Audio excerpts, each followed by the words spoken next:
Hello, my friend. My name is Mukasa. I will be with you on your journey today. Let me start by welcoming you to Africa, a spectacular place of extraordinary history and culture. My name is Kombo. I live in Kenya. This is my story. My name is Salamawit. I live in Ethiopia, and this is my story. My name is Innocent. I live in northern Uganda. This is my story. Welcome to World Vision's Connecting Lives experience. The story you're about to hear is true, and the people you're about to meet are real.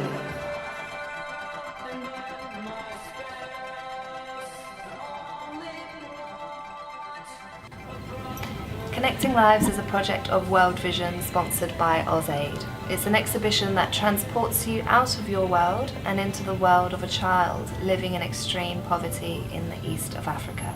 Due to the numbers through the door, we were granted an extension and have been able to stay open a couple more months. That's why we're celebrating tonight. We're celebrating the connections that have been made in this space and really what is possible when we all come together. I was with Salamawit. I was with Innocent. All right. And how did you find it? It was great. It was really amazing to have that connection with the daily realities of Salamawit's life. It was really nice. It was pretty full on, obviously. I think the physical nature of the actual exhibition kind of really adds to immersing you in the story of the subject. For Salamawit, it was when they were gathering their firewood and they were attacked by the men. Just shows that life can change so quickly. And yeah, it's all about having a safe environment for those children, and she certainly didn't have that, which is a real shame.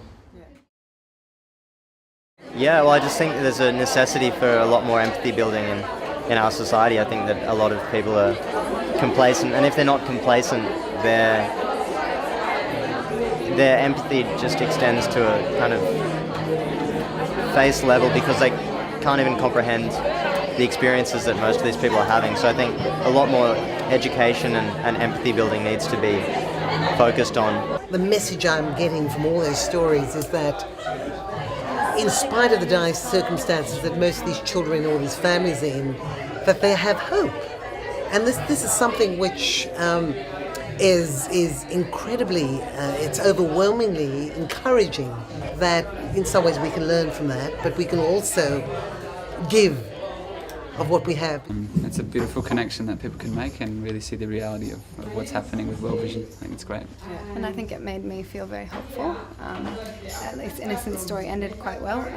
She's going to school and she's loving life, and it made me feel like there's World Vision and other great organisations are out there giving these young people great opportunities to make something of their lives despite these terrible things they've experienced. If we work as a collective, I do think we can make a major change, and World Vision is doing it, UNICEF is doing it, people like yourselves are doing it, just us talking here today, sending the message that we as global citizens can connect with our neighbours in so-called third world countries. There's only one world out there.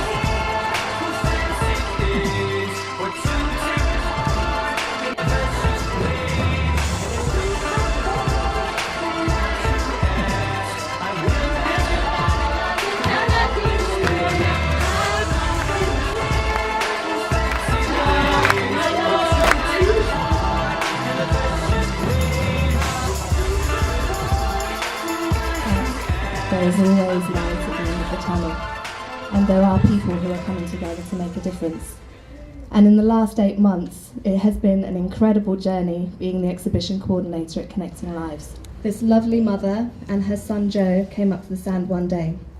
Joe's 8 years old. Well, she goes on to tell me her story. They were there, and Joe was wearing his favourite Spider-Man flashing trainers, the ones that when you step they start flashing. Did anyone else have any of those? I did. I didn't want to give them away. And he was growing out of them. And she said, Joe, there is no way those shoes are coming back to Sydney. They are staying here. And sure enough, a little girl starts walking past and she has no shoes on.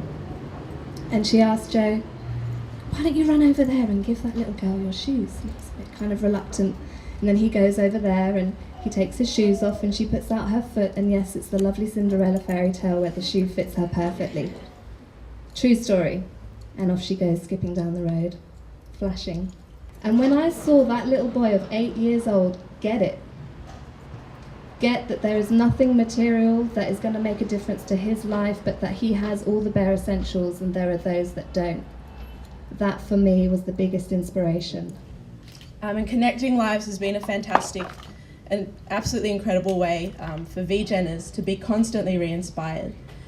So every time VGeners come through this exhibition, they come out feeling so energetic and so enthusiastic to take the 3 stories of these children back to their local communities and to share it with them and to inspire them. We were living in Tanzania running a secondary school for street kids, and we were at a funeral. And it wasn't the first funeral we'd been to, it was the 3rd funeral we'd been to in 3 days, all for kids under 10. But there was one small boy that caught my eye, and he wasn't making a scene, he just had a tear running down his cheek. And he broke my heart, but he also spoke to me in a way that I had never been spoken to before. Because I knew that change would never come from me in this slum. That change had to come from the people of the slum. It had to come from the people at that funeral. Change had to come from the people who wanted change more than I could ever want change in that place. First world countries, as far as I'm concerned, are quite overrated and are not designed to nurture peace. I see children every day entering school with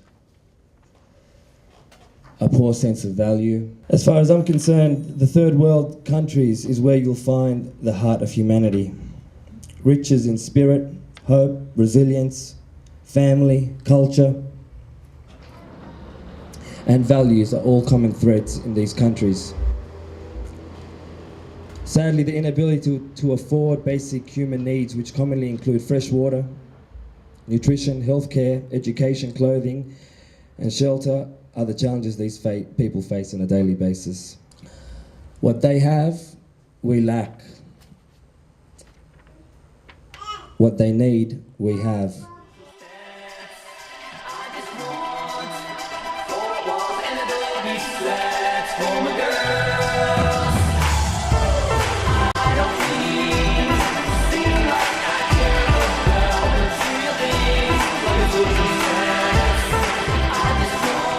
We need to reflect the greatness, the goodness, humility, and just give by sharing a smile, by sharing with questions. What is it that you need from us? What is it that we can do?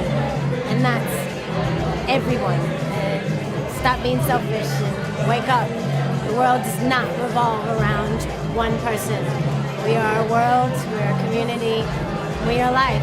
And if our pulse is moving, we can do this. It means give. So give.